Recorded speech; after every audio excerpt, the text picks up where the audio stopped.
All right, man. First off, I just want to thank you for doing this update with me.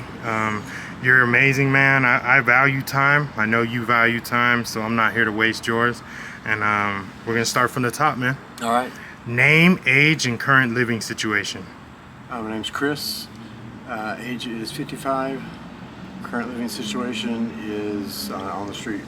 Man, you look younger than 55, bro. Thank you. Doing good out here. You ain't got no grades, bro. Can you tell me a little about your journey? Yeah. I'm out on the street because I did street drugs. I didn't start until I was like 47. As soon as I moved to Phoenix, I started that same day. That's how it works. Yep. I'm sorry And, to say that. Held down a $300,000 a year job for a number of years, and then lost that job because of drugs, and lost my spouse because of drugs. I'm sorry to hear that, man. Yeah, so now I'm faced with, we're still going through a divorce, and now I'm faced with my mom's, my stepdad's dying of stage 4 cancer, and I'm going to have to go probably back to the East Coast if my appeal let me go back to the East Coast and help her through that, and then, kind of go from there. And I feel bad, I am my only child, and I kind of feel bad saying this, but I didn't plan for this, I didn't want this. I wanted to be sober and wanted everything to be back in the workforce, but I didn't plan to take care of her too, you know what I mean? Man, I understand. For the It rest of gets my hard, life, yeah. or the rest of her life. But it's just It's that's looking one of that those way. things I have to do, you know? Yeah, man. Born a baby, die a baby, they say. I guess you're right. Yeah. And I'm gonna, since you said a little bit about being from the East Coast, is that where you're from? The East Coast? Yeah. It's funny, 90% of the people that I interview from Arizona aren't from here. Think you could answer why, or is it just because the weather maybe, or? I think the weather's the biggest draw, and maybe the fact that we really don't have any natural disasters other than fire. Yeah, no tornadoes or Yeah, nothing. and stuff. I'm from Florida, and Florida's kind of a transplant state also. Okay. As far as all the wild ones or whatever, all the different people end up in Florida. Yeah. And I see Arizona over the past 10 years, this became more like that too. Yeah, And, it's crazy. Again, I just attribute it to two things. I think people think they can move here and disappear. 100%. Off the record. They can, if they've done something bad, they can kind of just like blend in, Yeah. which really doesn't happen. Nope. And it doesn't happen in Florida either. So I think it's that, and I think it's the weather. Yeah, I agree with you, man. I 100% agree with you. What led to your current situation? What led to you being out here, man? Doing drugs is what initially kicked it off. Yeah. I was prepared to stop when my spouse moved out here, and I didn't. And I lied about drug use. I said, no, I'm not lying, or no, I'm not using. Of course I was.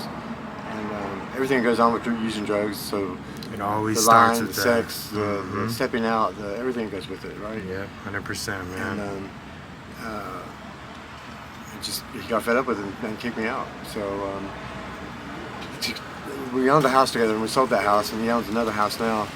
And to keep him here, he asked me to take my name off of the deed to the house, Yeah. which I did because I wanted him to stay so bad, and that was 8 years ago. And I don't know if that was the right thing to do, because now anytime we get into an altercation or anything, I'm the one that has to leave because my name's not on the deed. Oh, So man. he's not had any negative repercussions from this whatsoever, Yeah. really. I mean, sure. He says I broke his heart, whatever. But I aside feel bad- that, I feel that's bad the that I only did that. thing, yeah. But other than that, he's not had anything monetarily happen. I'm in bankruptcy almost. No jail, no nothing, you Yeah. know? Yeah, that's how it usually works. I'll be accountable for it. I'll take Yeah. the prison time and everything, and losing the cars or whatever, losing the jobs, trying to recover from that. But I don't know. I think enough's enough, and I'm just beat down all the fucking time, and once you're beat down so much, you stay down. It's hard to come back 100%. up. Yeah, And, I agree with you, You man. start believing this shit. that people Yeah, say you about start drowning. Once you Yeah. start drowning in that oasis, you can't climb back out of there. I walk with my head down now. I've noticed. So I looked in the mirror in the window downtown in Phoenix yesterday, and I was like, "Who the fuck is that?" And my teeth are fucking falling out from all the drugs I've done. I'm a disaster, And my mom's gonna see me soon. She's probably gonna be like, "What the fuck?" It's just an assortment of things that come along with being out here on the streets, I know, man. somebody was just telling me that the average life expectancy of someone that's on the street, I don't know if this is true or not, but he said he heard that it was 3.5 years. It is. It's something around that. That's I mean, crazy. it is, and then That's especially crazy. being in this heat, man. It's bad out here, man. Yeah. But I usually stay in Phoenix. Now we're in Scottsdale, and that's where my Yeah. house is in Scottsdale. And somebody asked me again tonight, they said, why do you go to Phoenix? It's so dangerous. And I don't know why I go over there. There's more places to hide. The Yeah. cops are like, Lenient. compared to here, yeah. They don't Really even are. care over there. They don't do nothing out there. Not much. Is there a particular experience you've had while homeless that stands out?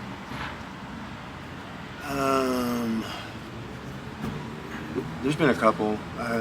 I guess the first one, just kind of a blanket statement, is the people that are homeless alongside me, and out on the streets. To me, they seem nicer than the people on the street, nicer than the people on the train, nicer than the people on the bus. Always, yeah. You know, they'll say good morning to me sooner than anybody else will. And that's The just, camaraderie's great. you yeah, know? and it's been like that since day one. You know, I've never had trouble with 100%. anybody Mm-hmm. on the street. You know who to avoid and who not. Yep. You know, and I've given the respect and I received the respect that Yeah. I need. So it's been A all mutual in all thing. a pretty smooth ride, I guess, all in all. But Man, that's great for you. I'm happy it's been good for you at least, or not bad anyway. That's what Yeah. I mean. I just wish I could get off the street Yeah, and turn back time to where my life was before.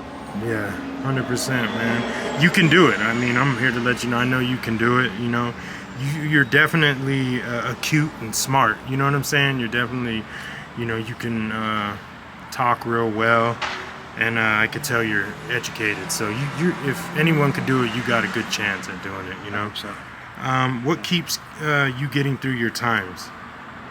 Like, you know, versus just succumbing to being out here. Like, some people will succumb to this. yeah, They'll just be like, no, forget it. This is it, you know? yeah. What keeps getting you through? I guess meeting people that have gone through it, knowing that there is Hope. light on the end of at the end of the tunnel, that you can come out of it, you can recover, and I actually want to stay kind of active in the community, even when I come back off the street. Man, You know, I that's don't a want to leave these blessing. people alone Yeah. because I've got to make something good come out of this shit mess that I've made of my life with the drugs. Something good has to come out of it. It will. It has to. Yeah, it will. There has to be something, and I just want the overall perception to change for the homeless. Man, because that's awesome. the overall perception right now is, you know, it's not good, right? No. It never has been good, but you know, perception, especially if it's the wrong thing, can be used as a weapon, and you know, you can really cut somebody down with it. You can really Yeah. cut somebody down with your perception, especially if it's not spot on. You know, if it's skewed or what have you. Yeah, very true, man. Yeah. So. I like how you said you wanted to change the perception of what people think about homelessness. That is something I've been trying to do, and I know it takes an army to do it. It's sad, you know. A lot of people out here just think that, you know, people out here are worthless or whatever the case may be, but that's not the case. I've met people out here like you. You're one of them. Look, you said you had a $300,000 paying a year job. I've met millionaires, ex-millionaires out here who actually want to be out here because they feel like if they took the blue pill, like they're just escaped from the matrix, so to speak, kind of. You know, they also have enough time in a day to just do whatever they want, help whoever they want. If they want to go to California tomorrow, they would have to hustle of money, of course, but they can essentially get there. Yeah. You know, no problems. They don't have no real world obligations, and I think a lot of people just like that for some reason. You know, what's been the hardest part about being homeless for you? I think the hardest part has been being made and kind of fighting the thought that I'm not a contributor to the society anymore, as far as financially, you know, making it tick. But I've tried to offset that with things like rescuing people. I mean, you could, any person could play Superman in this town 7 days a week. Since I talked to you last, I helped a gentleman that was at the VA, and he was having seizures, and people just walking by him. He's in a wheelchair, you know, and I mean, it was very obvious from 50 feet away that he was sick, you know. He needed help or attention. And there was all nationalities walking by him, you know, and I Just leaving him there. Yeah, that's sad. And I was able to get the fire trucks over, and they saved his life. I didn't have any contact with him after that, but he was older, and he was somebody's grandfather, somebody's spouse, somebody's. Yeah. You know. I like to say, not to cut you off, but I like to say everyone out here is someone's child. Yeah. At the end of the day, and right. you know, at the very least, well, anyway, I feel that people have lost common humanity, or just, you know, they lost empathy. They lost what it's like to have compassion for the human being, and it's sad, man. I was telling a couple of people earlier today, I'm not sure when it happened, but our brotherhood is gone. Yeah. If it exists, it's only by a hair, because I don't know if it was 9/11 that killed it, or started to kill it, or if it was COVID. I think it may have been COVID that really just did it in. Something did, man. But unless there's something in it for somebody else, they don't really They give don't a want shit. nothing to do with it. They don't give a shit. Boy, they'll step over you, man. Man. And I hate for it to sound so crass and hard, but that's the way it is here. It is. And it may be like that everywhere in the world. I'm not sure. I believe so, to some degree. It's like that. I mean, you know, not too long ago, people were just looking over a body that was gray, bluish gray. No one did nothing until, you know, they didn't even have Narcan. If you're going to be doing this stuff, they should essentially, I feel, have the right things to redeem someone. I'm glad you said something, because I did go down to the public library like 3 weeks ago, and they had free Narcan kits there. Yeah, I keep them, so I give them out. Yeah, that's great. You know, I picked up like 3. Every morning, I'm usually up, but every morning, like from 6:30 to 7:30, you'll see me in Phoenix, walking from Thomas down 24th, down to the bus station, and back up, just making sure people's breathing. Yeah, and, that's amazing, man. It's you know, it's a bad situation. It's a really dangerous time to be a drug addict. True. And it's not a good situation out here. We have our own problem with this whole blues and fatty powder shit. You know, we have a serious epidemic with this. Yeah, and then to compile on people dying out here, Yeah. it just gets crazier and crazier. Yeah. And it's just it's unfortunate. You know, thankfully I haven't had to use any of my supplies yet, but you never know. You know? Yeah, you never know. It's good that you keep them, though. At least you'd rather be with them than without them. Absolutely. What is something you wish more people understood about being homeless? I wish they understood that people never say, when I grow up, I want to be homeless. That never happens. That's true. That never happens. That's never said. And, you know, there's some people that are out on the street, I think they're comfortable with it because they've been experiencing it so long. And like you mentioned before, you know, they're kind of removed from society a little bit. Yeah, they feel like, you know, out of the matrix, so to speak. But I think there's this misconception out there that, you know, we're all high all the time, having party life, and not even doing true. this, that, and the other thing. It's all this grand gala life, and it's not even close to close to it. Yeah. Not even close to it. Not at all. It's and it's unfortunate that misconceptions out there, because people can be mean and nasty. You know, they can really look at you, and all it takes is that look. You know. And you know the right disdain then. look. Yeah. You know it's sad, man. It is sad, and these people that are behaving that way, I wish it would stop. Yeah. I wish the judgment would stop, and I wish that, you know, they would also realize that they're probably about 2 paychecks away from A drink, being a burp. Yeah. being on the street themselves. So 100%. I agree with you. yeah. What are your hopes for the future? We're almost done here. Yeah, that's fine. I want to, like I said, I want to do something positive from this whole nightmarish event that's come out. So I see myself probably going back into the workforce, maybe as a, not a buddy, but as a maybe advocate. An advocate, maybe like a counselor, you know, for people that are going through. Man, that's amazing. Man. Through the recovery process.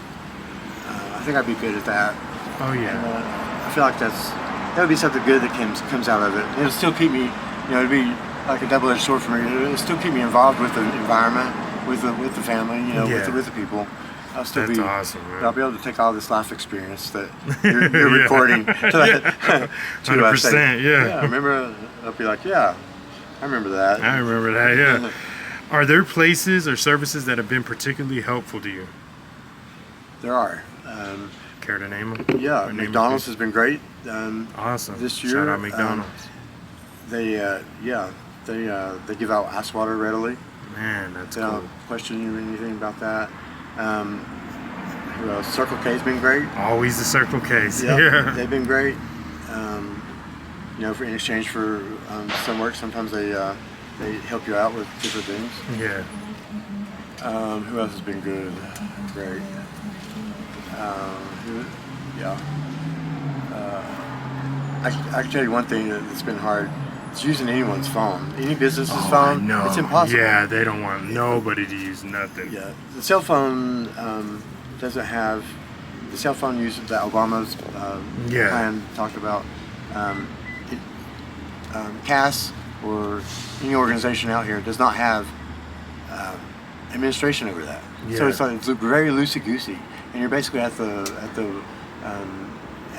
mercy of whoever the individual is selling the phone. Yep. You know?